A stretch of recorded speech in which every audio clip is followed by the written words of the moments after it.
Briefly, the court has been adjourned. Omusango ne bagwongezaayo paka omwezi ogujja. Kiringa mubadde batali beeteefuteefu n'omusango guno olunaku lwaleero. Ebbanga lye gumazeeyo gubadde mu process. So gubadde nga tewali kitali kitegeke. Kansa agambye omulamuzi waliwo yajja n'omulamuzi nga taliyo nga talinayo emisango ng'esatu olunaku olwo. Gwali lunaku bwa mulamuzi? Gwali mwezi guwedde naye lasitiro ne batuwadde tekukomezaawo olwaleero. Muli bagumumbu ekintu kino munaakivuna? Tulina buzibu bwonna, tetulina kye tutya. Tewali kye tutya, tumanyi Katonda ali ku sayidi yaffe. Tweyanze. Mami gwani? Amanya gange nze Keisha Nyutina mukyalika. Abantu abasinga bakulaba mu kyaki naye tebakutegeera. Lwaki obeera n'ejjengo? Mami kubeera bampita mami. Yagaffe kanso. Nampita Kayiwa Wilba. Ekibadde mu kkooti olunaku olwaleero.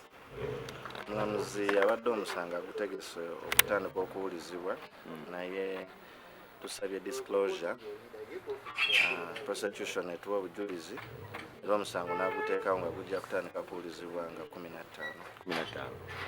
Timbadde beeteefuteefu mmwe. Anti munaye okweteekateeka olina okuba nga otegedde obujulizi bw'aba sayidi eyo. Anti tusabye kkooti sayidi ewaabwe etuwa obujulizi bwayo kuba mu mateeka kikkirizibwa n'obasaba obujulizi bwe balina omusango gutandika okuwulizibwa.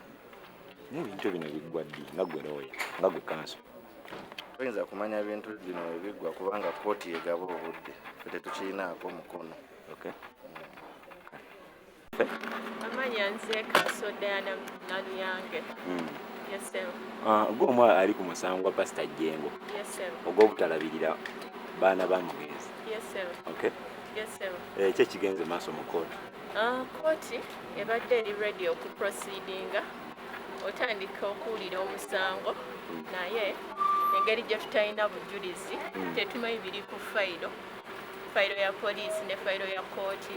Tusabye kkooti etuwe obudde state etuwe information gy'erina so that tusobola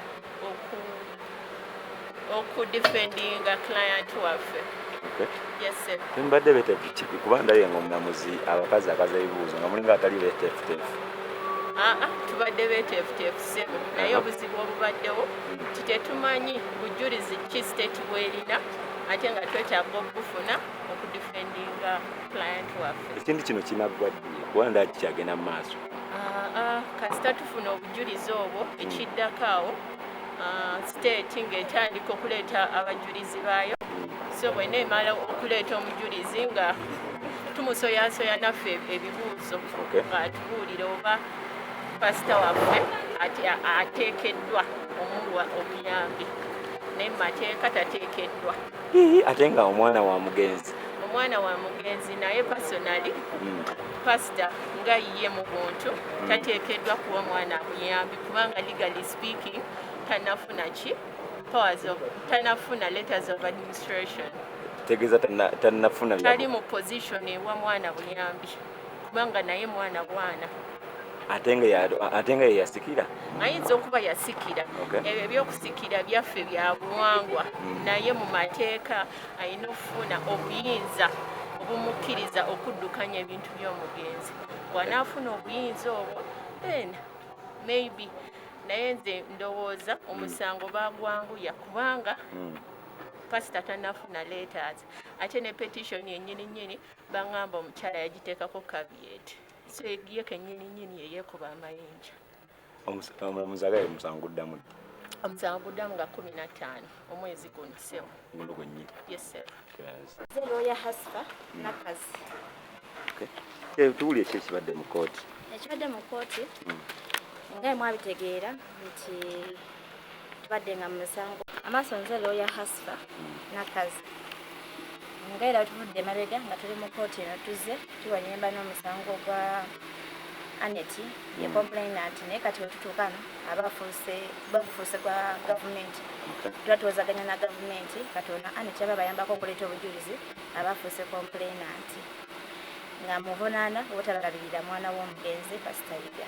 Weki Mu mateeka ye waagamba naye nga era nga nabagambako emagamba ka vidiyo nti twali yali alabirira omwana oyo naye lwakuba yali ayagala bingi n'atamanya nti omugenzi yakola ki yafa naaliwo omwana obukyana nakufuna letters of administrations atanafuna buyinza bumuwa kuddukanya bintu byani by'omugenzi. So leero tubadde tuzze okufuna hearing okufuna oludda lwe okufuna to be examined. Mu mateeka tetusobola kugenda mu examination nga tebanala kudisclosing ki case simanyi ne kumikisinga naye mujja bitegeerera eyo. So ne tusaba ffe nga bakanso ba Jengo Andrew Pastor bongereyo batwongereyo okwo mu maaso nga naffe twetegese bulungi ne batwongerayo era kooti eddako nga 15 ogwokusatu era tujja kubeerako mutulindirire. omuntu yali yabuuzizza waki Jengo talabirira musaayi gwe omuntu ali wakeera. Si kituufu.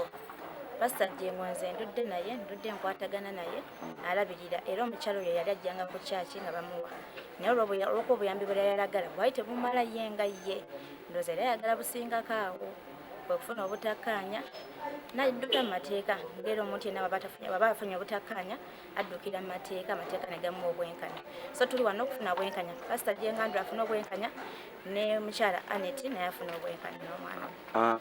Batugamba ayagala ssente ezitakka wansi wa miliyoni mmeka? Miliyoni 3. Miliyoni 3 ye nga yeza ayagala. Waki temuzimuwa bintu ne biggwa? Ate ssente ziri abumalaga gababuga bisente ate gono omusaga tuligosibwa ssente nga butalabirira mwana gwe tuliko ogwo gwa ssente ndowooza tunakukwasaganya wano abaguloopi. Okay, omwana temusobola musaasira ye nga ye nemugamba kati omusaayi gwaffe alina kudda waka. Omukazi takkiriza era twayogerako naye omwana amukomyewo tayagala mwana abeere wa Pastor Jengo. Era Pastor Jengo alina bato be bangi lwakuba kati abasinga bali ku masomero bagenda mu bisolo naye buno obutoto saizi yakano kenyinyi kano gyebuli ewakeera kusoma era ne Pastor Jengo yagamba yalirwedde okubeera ne mutoowe lwakuba omukyala yatakkiriza kuwaayo mwana naye wabakkiriza ye Pastor Jengo akyenako buzibu kubanga musaayi ayagala oninga gamba Pastor Jengo ayagala mulabire nga ali straight waka. Nedda si ayagala omukyala ayagala ssente nnyingi obuki Pastor Jengo tazirina kubanga abaana bangi obuvunaanyizibwa bungi. Kati ekitula ekyo kitusize omugwa wano kati kwe kuteekawo ekyo mu child neglect mu Pastor alekera kulabirira ki omwana naye nga alina kusho sense era amulabirira omwana naye lwakuba era amuwa ssente ye maama zaatayagala ye maama ayagala agamba enjagala ssente West Pastor azitoola akoleki azimuwe ate nga tewali abantu mu kyaki temuliyitira only source of income omugenzi gyereka. TV eriko ebibangibwa bingi kati ssente yazijjewa ate nga n'obuvunaanyizibwa bungi kyekireekaanya omukazi naye nga si kinene nnyo tutalabirira mwana. Magezi ki nga ggwe omukyala ng'ogyeko obwa kanso gowa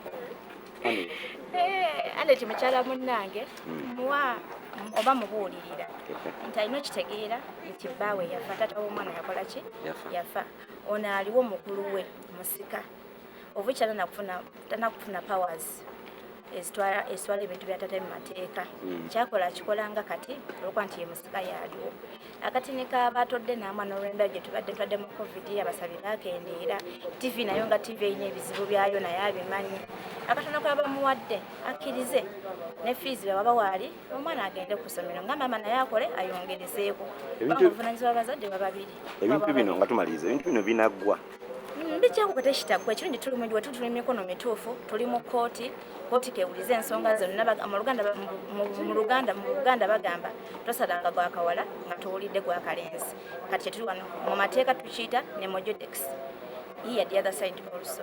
So kooti enamala okuwuliza enjuyi zombi ezoli omuwaabirwa n'awaabye ng'esala amazima tewajjeeyo komu abakyala abalala okuba balabye ekinene nze mukulaba ng'okwange ndaba nga yono abakiikiridde kooti kyenaasala bonona kibadde ogenderako yesebo kalineyanzi. Oyagala omukolo gw'enjawulo gubeere n'ebijjukize mu nnyumba yo kankwanjulire ba King Montage Photo Studio fe bakafulu mu kkuba ebifaananyi n'okukola video olina wedding birthday party kukyala nika baby shower photoshoot oba music shoot na buli kimu kyonna ky'oyagala fe tusobola okuwa ebijjukize ebirungi eri ebirooto byo ate nno mwana wattu kusintiiza omuntu wa bulijjo tusange bannankulabe ku bitaala ku Prime Tower level 3 room D04 okumanya ebisingawo tukubire ku nnamba zino noti 7 noti 2 1 noti 4 1 2 5 oba noti 755 3 731 oba noti 777 noti 23 4 noti 5. King Montage Photo Studio ffe tusobola okuwa ebijjukizo ebirungi ate nno mwana wattu kusintiiza omuntu wa bulijjo.